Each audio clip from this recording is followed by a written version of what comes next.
വ്ളോഗും ക്രാഫ്റ്റും ഒക്കെ ചെയ്യുന്നതിൻ്റെ ഇടയ്ക്ക് ഞാൻ ശ്രദ്ധിക്കാതെ പോയ എൻ്റെ ഒരാളുണ്ട്, എൻ്റെ സ്കെച്ച് ബുക്സൊക്കെ വായിക്കുന്ന പോലെ ഇതിലെന്തെങ്കിലും വരയ്ക്കുമ്പോഴും ഒരു റിലാക്സേഷൻ ഉണ്ടാവാറുണ്ട്.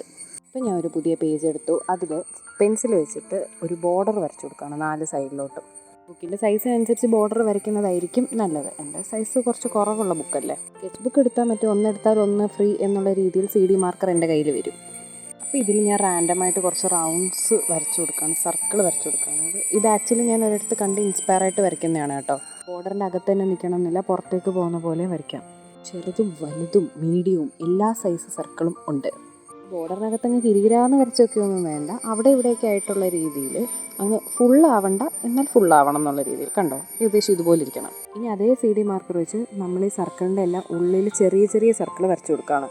അതായത് ചെറിയ ചെറിയ സർക്കിൾ കൊണ്ട് ആ വലിയ സർക്കിൾ നമ്മൾ ഫില്ലാക്കണം. അത് എല്ലാ സർക്കിളിലും നമ്മൾ ഈ സെയിം മെത്തേഡ് അപ്ലൈ ചെയ്തിട്ട് വരയ്ക്കുക.